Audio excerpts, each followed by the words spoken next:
वैसे संयुक्त राज्य अमेरिका के राष्ट्रपति ने अमेरिकी वायु सेना को वेनेजुएला के लड़ाकू विमानों को मार गिराने की अनुमति दे दी है अगर वे संयुक्त राज्य अमेरिका के लिए खतरा बनते हैं। पेंटागन के अनुसार F-35 मॉडल के लड़ाकू विमान ड्रग तस्करी से लड़ने के लिए कैरिबियन भेजे जा रहे हैं। आदेश पर हस्ताक्षर करते हुए ट्रंप ने वायुसेना के जनरल से कहा कि सैनिक वेनेजुएला के लड़ाकू विमानों को गिरा सकते हैं अगर वे कैरिबियन में संयुक्त राज्य अमेरिका के युद्धपोतों को खतरे में डालते हैं।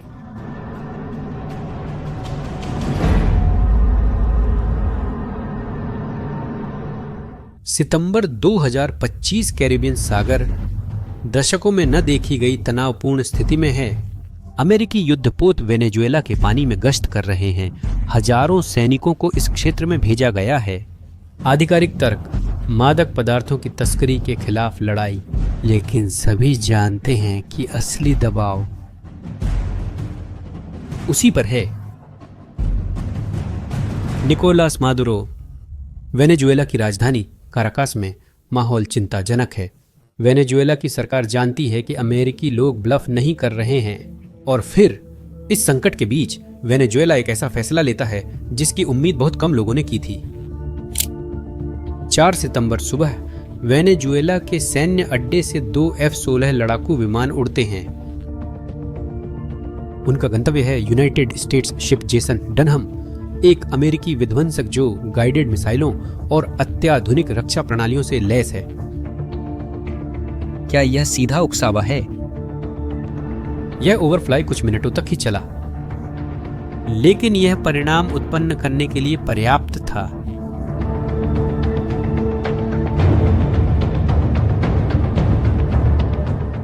ये परिणाम ऐसे थे जो महासागरों को पार कर गए और सीधे व्हाइट हाउस के ओवल ऑफिस तक पहुंच गए। जब डोनाल्ड ट्रंप को कैरिबियन में हुई घटना के बारे में पता चला तो उन्होंने एक खतरनाक फैसला लिया और मादुरो, खैर शायद उन्होंने इसकी उम्मीद नहीं की थी। यह समझने के लिए कि वेनेजुएला ने जोखिम क्यों लिया, हमें 2 दिन पीछे जाना होगा। हमें समझना होगा कि पहले क्या हुआ था। एक ऐसी चीज जिसने खेल के नियम पूरी तरह से बदल दिए। मंगलवार 2 सितंबर को एक तेज स्पीडबोट कैरिबियन में दौड़ रही थी। उस नाव में 11 लोग थे जो संयुक्त राज्य अमेरिका जा रहे थे।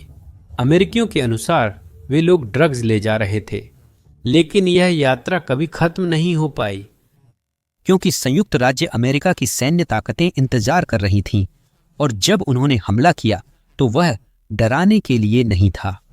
11 लोग मारे गए, कोई जीवित नहीं बचा। डोनाल्ड ट्रंप ने खुद हमले की घोषणा की। उन्होंने ऑपरेशन का एक वीडियो भी जारी किया। उनके अनुसार जहाज में बहुत सारा नशा था और चालक दल के सदस्य ट्रेम दे अरागुआ के सदस्य थे, एक वेनेजुएलन गैंग जिसे संयुक्त राज्य अमेरिका ने 2025 की शुरुआत में एक आतंकवादी संगठन के रूप में वर्गीकृत किया था। और यही सबकी कुंजी है। इस वर्गीकरण ने सब कुछ बदल दिया। पारंपरिक रूप से मादक पदार्थ विरोधी अभियान पुलिस के होते हैं। आप रोकते हैं, गिरफ्तार करते हैं, जब्त करते हैं, लेकिन जब आप किसी को आतंकवादी कह देते हैं तो नियम बदल जाते हैं। अब ये जंग है। अब आप पहले मार सकते हैं और बाद में सवाल भी नहीं करना पड़ता। अमेरिकियों ने उन 11 मारे गए लोगों को ड्रग तस्कर के संदिग्ध नहीं कहा। उन्होंने उन्हें लड़ाई में मारे गए नार्को टेररिस्ट कहा। फर्क समझ रहे हैं?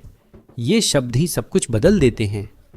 यह अमेरिकी सेना को अंतरराष्ट्रीय जल क्षेत्र में घातक बल प्रयोग करने की अनुमति देता है, जो पहले केवल प्रत्यक्ष आत्मरक्षा के मामलों में ही अनुमति थी। वेनेजुएला को पता चलते ही उसने तुरंत जवाब दिया। डियोसदादो काबेलो, जो शासन के सबसे शक्तिशाली लोगों में से एक हैं, उन्होंने इस हमले की निंदा की। इस ऑपरेशन को एक गैर न्यायिक हत्या और अवैध नरसंहार करार दिया। मदुरो ने खुद इस कार्रवाई को साम्राज्यवादी कृत्य बताया और घोषणा की कि वेनेजुएला सशस्त्र संघर्ष के लिए तैयार है अगर इसकी जरूरत पड़ी। लेकिन यहाँ चीजें और भी दिलचस्प हो जाती हैं, क्योंकि वेनेजुएला सरकार ने भी अमेरिकी सबूतों की विश्वसनीयता पर सवाल उठाया। उन्होंने दावा किया कि ट्रंप द्वारा जारी किया गया वीडियो, झूठा था, आर्टिफिशियल इंटेलिजेंस से बनाया गया, चाहे सच कोई भी बोल रहा हो। इससे एक नैरेटिव की जंग शुरू हो गई जिसमें हर पक्ष के पास अपनी अपनी सच्चाई थी। और आप क्या सोचते हैं? क्या आपको लगता है कि वो वीडियो वाकई आर्टिफिशियल इंटेलिजेंस से बनाया गया था? अपनी राय नीचे कमेंट्स में जरूर बताएं। और इसी विस्फोटक माहौल में वेनेजुएला ने जवाब देने का फैसला किया, शब्दों से नहीं बल्कि कार्रवाई से।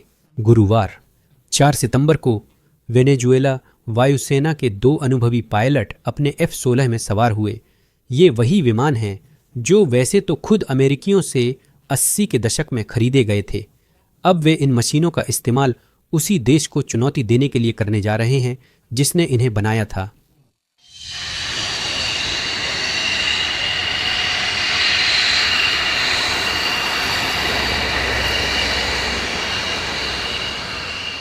दूसरी तरफ USS जेसन डनहम है, जो वैसे कोई आम जहाज नहीं है। यह एक अर्लेबर्ग क्लास का डिस्ट्रॉयर है जो 8 सिस्टम से लैस है।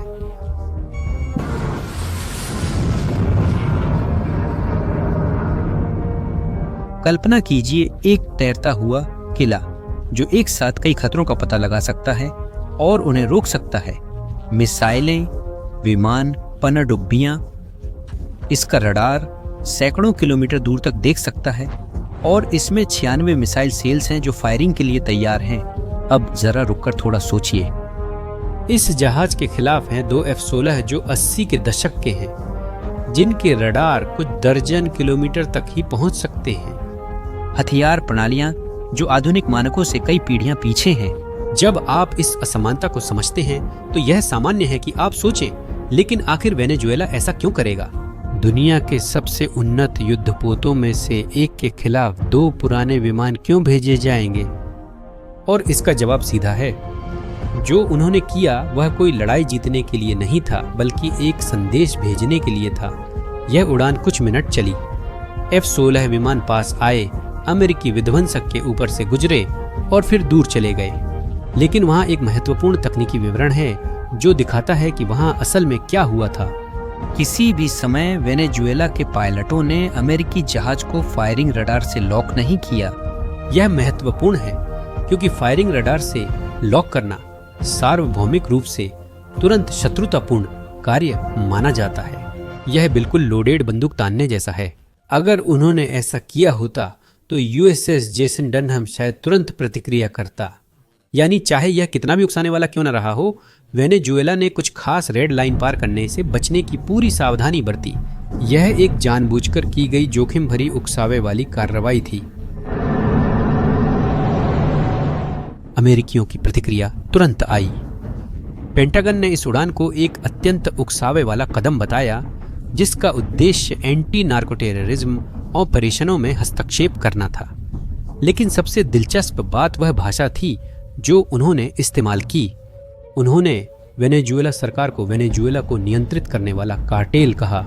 हाँ, सही सुना आपने, उन्होंने सरकार नहीं बल्कि कार्टेल कहा। यह अमेरिकी सैन्य रवैये को वैधता देता है जो मादुरो को किसी देश के राष्ट्रपति के रूप में नहीं बल्कि एक आपराधिक संगठन के नेता के रूप में देखते हैं। अब हम कहानी के सबसे चौंकाने वाले पल पर हैं, ट्रंप की प्रतिक्रिया। अगर वेनेजुएला के लड़ाकू विमान कैरेबियन में अमेरिकी युद्धपोतों को खतरे में डालते हैं तो सैन्य बल उन्हें मार गिरा सकते हैं। शुक्रवार 5 सितंबर व्हाइट हाउस ट्रंप से पत्रकारों ने उस उड़ान के बारे में सवाल किया। उनका जवाब सीधा और अभूतपूर्व था। अगर वे हमें किसी खतरनाक स्थिति में डालते हैं तो उन्हें मार गिराया जाएगा। मैं कहूँगा कि वे मुसीबत में पड़ने वाले हैं, हम उन्हें इसके बारे में बता देंगे। हमने सुना कि ऐसा हुआ था लेकिन वह वास्तव में ख़त्म नहीं हुआ था। जैसा उन्होंने बताया था वैसा नहीं था। मैं कहूँगा जनरल, अगर वे ऐसा करें तो आप जो चाहें कर सकते हैं। लेकिन उसने यहीं पर नहीं रुका। ट्रंप ने सीधे जनरल डैन केन, जो कि संयुक्त चीफ्स ऑफ स्टाफ के प्रमुख थे और वहां मौजूद थे, से कहा, अगर वे हमें खतरनाक स्थिति में डालते हैं तो आप और आपके कमांडर तय कर सकते हैं कि क्या करना है।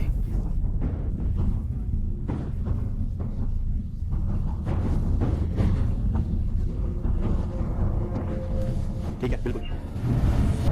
दूसरे शब्दों में, ट्रंप अमेरिकी सरकार से सलाह लिए बिना वेनेजुएला के विमानों को मार गिराने का अधिकार सौंप रहे थे।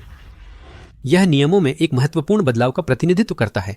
पहले ऐसे फैसले कमांड की चेन में ऊपर तक जाते थे, अब वहां मौजूद कमांडरों को वेनेजुएला के विमानों को मार गिराने की पूरी अनुमति है। ट्रंप की यह घोषणा कई उद्देश्यों की पूर्ति करती थी। सबसे पहले यह डराने के लिए थी, मादुरो को चेतावनी देने के लिए कि उकसावे की सीमा अब खत्म हो गई है। दूसरे, इससे अमेरिकी जनता में उनकी निर्णायक नेता की छवि और मजबूत हुई। और तीसरा, इसने तनाव रोकने की पूरी जिम्मेदारी मादुरो पर डाल दी। और क्या आप जानते हैं मादुरो की प्रतिक्रिया क्या थी? ठीक है, वह चुप रहा। सरकार ने भी इस घटना की कोई आधिकारिक घोषणा जारी नहीं की, नहीं इसकी जिम्मेदारी ली। यह चुप्पी शायद चीजों को वाकई में उलझा देने का एक तरीका थी। आखिरकार यह रवैया वेनेजुएला को और कारण नहीं देने में मदद करता है ताकि संयुक्त राज्य अमेरिका जवाबी कार्रवाई न करे। हालांकि अगर मादुरो ने सोचा कि चीजें यहीं खत्म हो जाएंगी तो वह गलत थे, क्योंकि अमेरिका का जवाब आना था। और दोस्तों, वह जवाब जबरदस्त था। ट्रंप की घोषणा के कुछ घंटों बाद 10 F-30 फाइटर जेट और 5 लाइटनिंग 2 को प्यूर्टो रिको के एक एयरबेस पर भेजा गया। क्या आपने सही सुना? 10 F-35 दुनिया के सबसे उन्नत फाइटर जेट स्टील्थ रडार से अदृश्य F-16 के मुकाबले। वेनेजुएला के पास सच कहें तो कोई मौका नहीं है। संदेश बिल्कुल साफ था। यह ऐसा था जैसे उसने कहा हो, तुमने हमें पुराने जेट्स से उकसाया, यह है हमारा जवाब। यह अमेरिकी तकनीकी प्रभुत्व का जबरदस्त प्रदर्शन था। आखिरकार F-35 वेनेजुएला के F-16 विमानों का पता लगा सकते हैं, उनका पीछा कर सकते हैं और उन्हें खत्म कर सकते हैं, इससे पहले कि वेनेजुएला के पायलटों को पता भी चले कि उन पर हमला हो रहा है। यह ऐसे है जैसे कोई चाकू लेकर मशीन गनों की लड़ाई में जाए।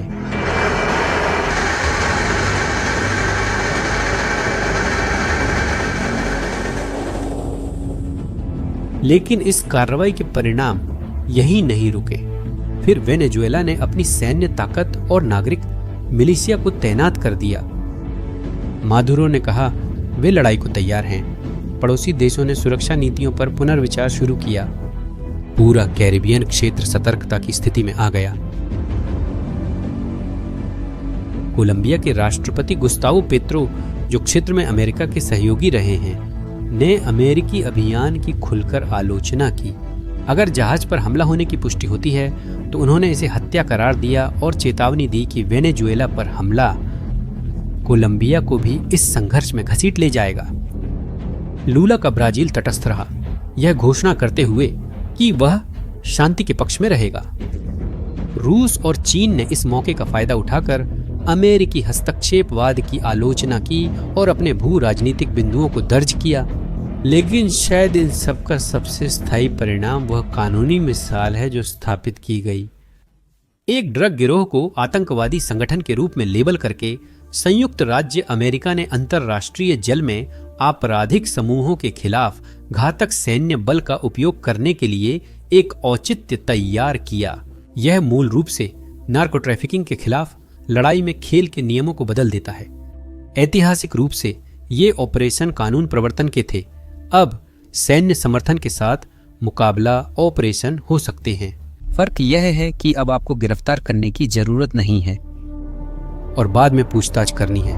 अब वे बस सीधे खतरे को खत्म कर सकते हैं। आखिरकार मादुरो ने आंतरिक समर्थन जुटाने में कामयाबी हासिल की, यह दिखाते हुए कि वह अमेरिकी साम्राज्य का सामना कर रहे हैं।